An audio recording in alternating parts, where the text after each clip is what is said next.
As well as retro consoles, we also do retro computers, so things like Amigas are really popular. We have the Amiga 1200s, 500s and 600s are the most common. This customer's spec'd to have a 1200 offers, so we supply everything, and he's had a load of really good upgrades, so it's a really good spec. There's always new things coming out for Amigas. There's the Pi Storm, there's HDMI mods, there's RAM mods, there's the software side, there's all kinds, and every time I come to build one, something new is added. I'm halfway through doing this one, and if you want to see a really top spec Amiga 1200, you definitely want to stick around. So let's just carry on and finish this up, and let me show you what I've done. This is the Amiga at the moment. We haven't cleaned the shell up or anything yet, and we've not got it screwed together. But let me just show you where I'm up to. If we just move this keyboard out of the way, you can see what we've got inside. Again, just bear in mind this is halfway through, but I'll run you through what we've done so far. We have the entire motherboard all recapped, so we've got all new caps on there. You can see we don't have any kickstart ROMs, and that's for a reason. We're doing a full Pi Storm upgrade, which replaces the CPU, the RAM, the kickstart ROMs, and importantly as well, a little note here, I've removed XU1, because when you're booting from the extension port through the Pi Storm, it doesn't need the kickstarts, it doesn't need XU1, and if you first power up, these ROMs and the XU1 try to work together to boot. So what typically happens is this ROM will start booting and then the expansion port takes over and tries to load. In some cases you can find that actually stutters and fails to boot. So if you're doing a Pi Storm upgrade, I highly recommend taking out the kickstarts, removing XU1. Other than all the upgrades and a fully working system, the customer's gone for an internal Gotek. Now for those that know, the Gotek replaces the floppy drive that sits on the side here. So instead of having a floppy drive here, we want this Gotek. And what they look like by default is just this sort of case. You can get it in a cream or a black, and you load your floppy disks off USB stick instead of floppy.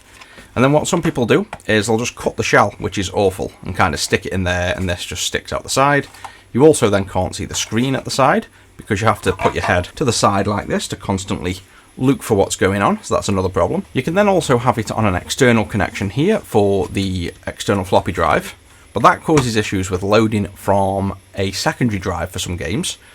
You can then go further and mod the connector here and the chips to allow it to switch between internal and external to fix that. But ultimately I think it's much nicer to install it inside. I have made 3D brackets and things for making, say, external enclosures nicer, that sit, well, it's upside down, but there you go, to sit like on top of the computer here, and it's much easier to use on top. But as mentioned, the external drives still have problems loading. If you just search the internet for things like Amiga 1200 internal Gotek, you'll get images like this, where you can see they've tried to fit the Gotek inside, which is similar to what we're doing, but the screen here isn't really legible. So really we want to remove the screen and move it somewhere else, as well as having the screen removed from here and moved to the top. We also want to, because of the Pi Storm having an SD card here, and your hard drive is effectively then permanently inside, transferring data in and out of the Amiga from a Windows PC to the Amiga is a big problem. To solve that, what I want to do is firstly have an extension port for the SD card like this. So now we can extend this out. And then what we want to do is have this here. So this sits at the edge, and when the lid's on, we can then get access to the actual Pi Storm's USB, as well as the Gotek's USB, and have a screen up here. So that's the part I'm currently at that I haven't finished yet. You'll see all of these example prints here, my first attempt, then adding support for the SD card, changing the height of the stumps originally, and as we've gone through the iterations, I've got it to the point now where I think this will be, hopefully, my last bracket. The only issue with this last print is this lifts in and out here easily. So you can see that lifts up very easily. And what I've done to solve that is added some little slants here to lock it in. So let's just give that a go first and see if that works. You can't put that row all the way down because you've got the ribbon, but that slant I've made thin enough to fit that through. And now hopefully, oh yeah, that's a nice fit. Look at that slot fit. So that now won't go anywhere. It won't come forward this way because when it's installed, the case holds it from coming that way. And now this 3D bracket has fully locked that in. So hopefully this will be the final bracket to lock into here. Let's get that installed and see. And then this is a little bracket that should sit on top in between the grills and lock in, and hopefully have the screen somewhere here, so you can use the dial, but then have the screen visible. Let's just remove this Gotek from the old bracket. This is just a press fit, so this just slides in firmly into there and doesn't go anywhere, so that's not going anywhere. And then there's one screw on the underside holding this in.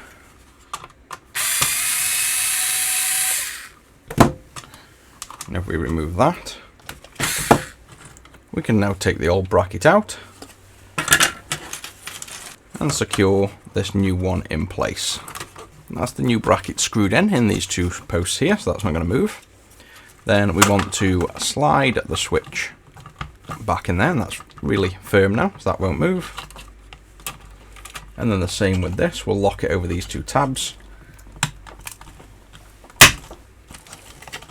And that's locked in solid. We've got the 3 screws here we can add. And now hopefully when we put the top lid back on, oh yeah, that's perfect. So you can see now how that has got perfect access to the SD card here. So we can just click in and eject the SD card. Nice and easy.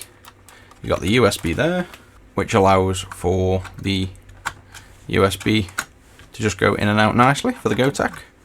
We've got access to the dial. And then the idea will be now, if we mount a screen here, which I'm still not 100% finished with this part of the design potentially. And we got locks in nice and firm. You can see that's not going anywhere. And we'll have a little screen here and a little dial here. So that should now all work fine.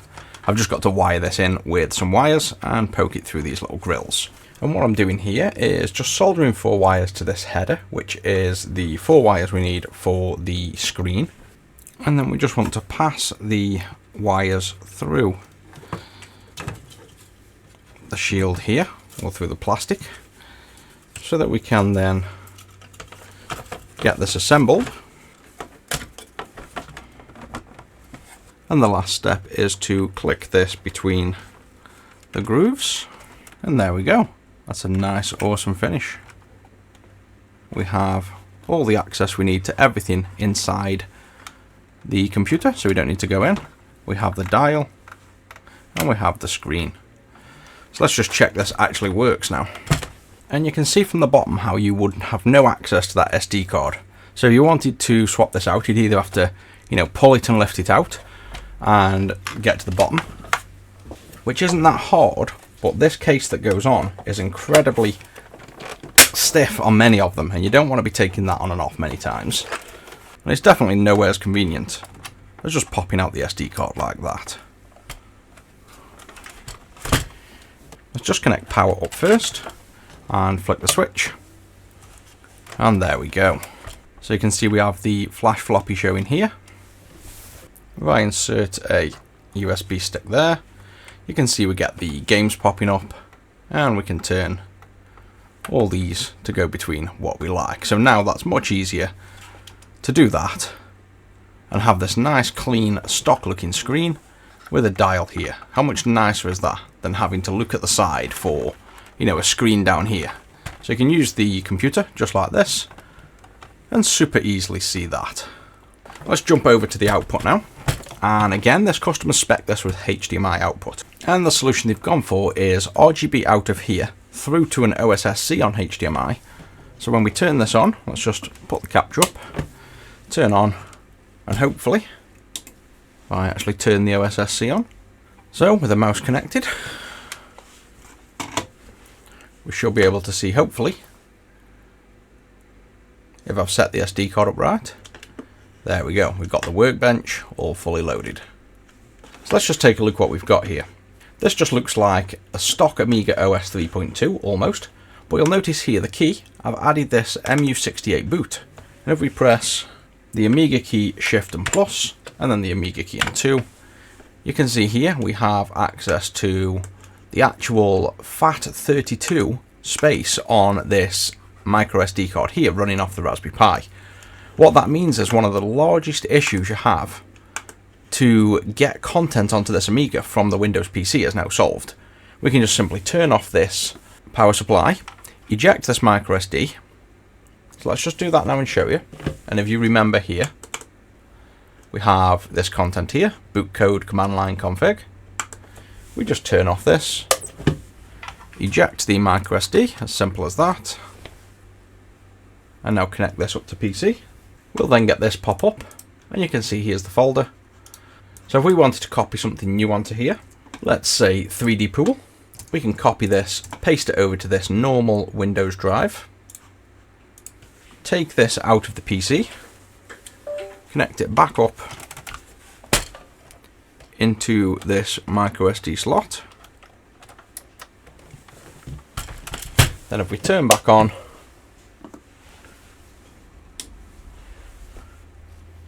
let this now boot back up, and then as soon as we booted, we could copy and paste that from the MU68 drawer straight to where we want. So now if we go to here, press the Amiga Shift and Plus, Amiga 2, you can see there's our 3D Pool file. If we wanted to now install that game, we could just go into My Files and Games, which is where I've got my games. And we could drag this over. We can see we have the 3D Pool in the folder now. We can do the extract. And like that, we'll now have, if we refresh the games folder, a 3D Pool. And from here, we can then launch the game. So let's just double check that works while we're here. We might as well. Press F10 to exit. And there's the 3D Pool. So that's one of the major things that is usually really difficult to do, that we can now do using this drive. I've got the Workbench installed. You'll see in here, I've got lots of accessories for PiStorm.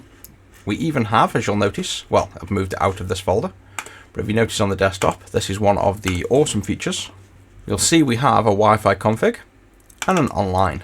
If we now double click the online, you'll see this is literally going to use the Raspberry Pi's Wi-Fi inside of here to connect this Amiga to the internet. So this is crazy. This is all thanks to the development of the PiStorm team that are constantly adding all these features. Who'd have thought you'd be online with an Amiga 1200 in 2025? So you can see it's all configured. We've got the domain name. We have an IP address now of 192.168.1.121, and it says we should be online. So let's test that out, close that. I've installed iBrowse as well. So if we double click on that, click OK.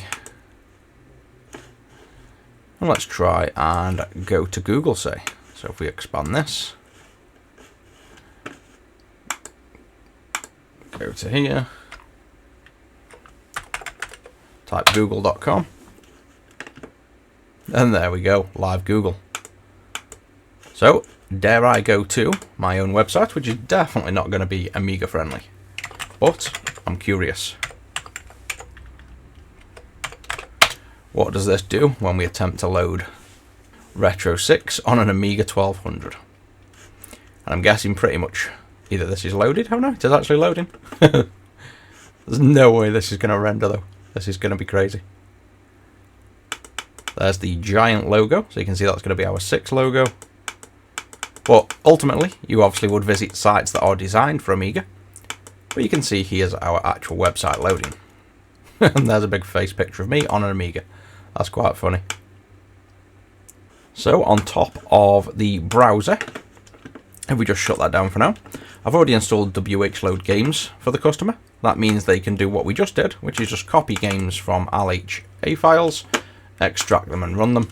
And we've got tons that the customer can decide to play. Also, just take note of how clear this output is again for an Amiga. It's almost perfect HDMI output. If we check the work size as well, you can see there's 2.3 gig here on the partition, which is absolutely insane, considering these things used to have 100 meg was classed as a huge hard drive back then. So this is nuts that you've got gigs off an SD card running on here. One thing we didn't do is just double check this works. I've got it in the eject menu at the minute. So if I just come out of the eject menu and go to Aladdin, we can see then the Aladdin game shows up as an uninitialized disk, but that's because Aladdin wants to boot from restart. If we browse to something like a actual file, so apps, Amiga Explorer say, you can see there's the Amiga Explorer off the floppy disk running off this Gotek. So we really have it all here. We've got the ability to load floppies and ADF files off the Gotek at the side.